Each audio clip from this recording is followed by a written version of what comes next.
Hello, hi. ഇന്നൊരു Sunday കിട്ടിയാണ് കേട്ടോ. അപ്പോൾ ഈ സൺഡേ എന്ന് പറയുമ്പം ആകെപ്പാടെ കിട്ടുന്നൊരു ഫ്രീ ഡേ ആണ് സൺഡേ.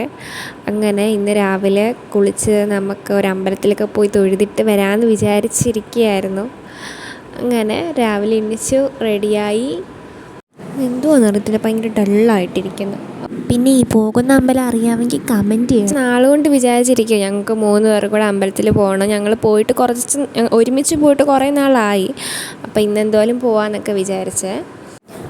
വെയിറ്റ്, ഒരു പ്രധാനപ്പെട്ട കാര്യം മറന്നുപോയി. സൺസ്ക്രീൻ ഇട്ടില്ല.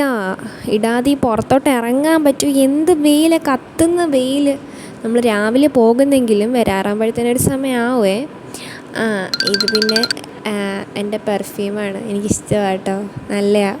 ഞാൻ ലിങ്ക് കൊടുത്തേക്കാം. എന്നാ അങ്ങോട്ട് പോവാണേ.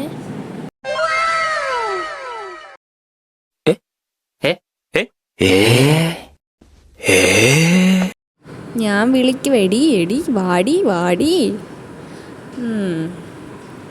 എവിടെ വരാനാ? ഇവിടെ കുറേ മുല്ലപ്പൂ ഉണ്ട്. അപ്പോൾ അതൊക്കെ പറിച്ച് ഒരാൾ തലയിൽ വെക്കുകയാണ്. അത് കണ്ടപ്പം ഞാനൊരു പൂ പറിച്ചു. അങ്ങനെ അതും പറഞ്ഞ് ഇതും പറഞ്ഞ് നമ്മളിങ്ങനെ എത്തിയിട്ടുണ്ട് കേട്ടോ. നമ്മൾ അമ്പലത്തിലോട്ട് കയറുന്നതിന് മുന്നേ പട്ടും അതുപോലെ എണ്ണയും തിരിയൊക്കെ വാങ്ങിച്ചിട്ടാണ് പോയത്. അഭിരാമി ആദ്യമായിട്ടും കൂടെയാണ്. തൊഴുതിട്ടിറങ്ങിയപ്പം ഒരാൾക്കൊരാഗ്രഹം, ഒരു മൂക്കുത്തി വാങ്ങിക്കണമെന്ന്. അങ്ങനെ മൂക്കുത്തി വാങ്ങിക്കാനായിട്ട് കടയിൽ കയറി. ആ മൂക്കുത്തിയുടെ കഥ പറഞ്ഞാൽ അതിലും രസമാണ്. എന്ത് രസമാണ് ഇതൊക്കെ കാണാൻ. ഇതുകൂടാതെ വേറെ കുറേ സാധനങ്ങളുണ്ടായിരുന്നു അവിടെ. പിന്നെ നല്ലൊരെണ്ണം എടുത്ത് കേട്ടോ. അപ്പുറത്തോട്ട് പോയപ്പോൾ വേണ്ട വേറെ കുറേ. ഇതൊക്കെ എനിക്കിതൊന്നും കണ്ട് നിൽക്കാനുള്ള പ്രാപ്തിയില്ല. എനിക്കിതെല്ലാം കൂടെ വാരി എടുക്കണമെന്ന് അതുപോലെ ഇഷ്ടം. കുപ്പിവളകൾ, കമ്മലുകൾ, എന്ത് രസമാണ്. അവിടെ നിന്ന് തൊഴുതിട്ടിറങ്ങി പിന്നെ ഞങ്ങൾ ഇതുപോലെ കടയിൽ കുറച്ച് സാധനങ്ങൾ വാങ്ങിക്കാനായിട്ട് കയറിയിട്ടുണ്ട്. അങ്ങനെ അതും പറക്കി ഇതും പറക്കി നോക്കിയെടുത്ത് കുറേ നേരത്തിന് ശേഷം കുറേ സാധനം എടുക്കും വെക്കും. ഇത് തന്നെ പരിപാടി. പിന്നെ നമ്മളിങ്ങനെ ഇടയ്ക്ക് കണ്ണാടിയൊക്കെ പോയി നോക്കും.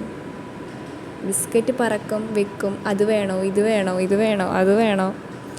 അയ്യോ, ഏതാ വാങ്ങിക്കേണ്ടതെന്നുള്ള കൺഫ്യൂഷനാണ്. അതാണ് ഈ തിരിച്ച് മറിച്ച് ഒക്കെ നോക്കുന്നത് കേട്ടോ. അതെടുക്കുന്നുണ്ട്, ഇതെടുക്കുന്നുണ്ട്.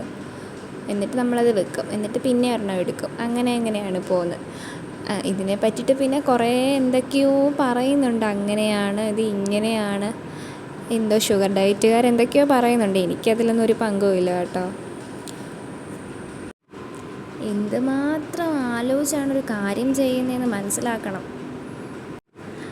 ഇപ്പോൾ ആ ബിസ്ക്കറ്റ് എല്ലാം കൂടെ ഞങ്ങളുടെ മണ്ടക്കിട്ടേനെ അവൾ. ഇതിനി നമുക്ക് ഫേസ് പാക്കായിട്ടൊന്ന് ഇട്ട് നോക്കണം. പിന്നാട്ടെ ഒട്ടും പ്രതീക്ഷിക്കാതെ അപ്പടി മോള് വന്നു കേട്ടോ. ഇത് കൊള്ളാം. പിന്നെ അമ്പലം മനസ്സിലായായിരുന്നോ? സാധനം കൊള്ളാമെങ്കിൽ ഇച്ചിരി ഇല്ലാത്തതിനൊക്കെ എന്തോ വിലയാ. ലാസ്റ്റിൽ കുറച്ച് സാധനങ്ങളൊക്കെ വാങ്ങിച്ചു വെച്ചിട്ടുണ്ട്. ബില്ല് വന്നപ്പോൾ കണ്ണന്തളിച്ചു പോയി. അയ്യോ. പിന്നൊന്ന് കൂളാവാൻ വേണ്ടിയിട്ട് 2 ഷാർജയും ഒരു ഐസ്ക്രീമും വാങ്ങിച്ച് ഞങ്ങൾ കഴിച്ചു. അമ്പലത്തിൽ പോയിട്ട് വന്നിട്ട് ഒരു ലോട്ടറി എടുപ്പ് പതിവാണ്. അപ്പം അത്രയേ ഉള്ളൂ. ബൈക്ക് നിൽക്കുക ഒരു സാധനം കൂടെ. മനുഷ്യനായ കുറച്ചൊക്കെ നാണം വേണം.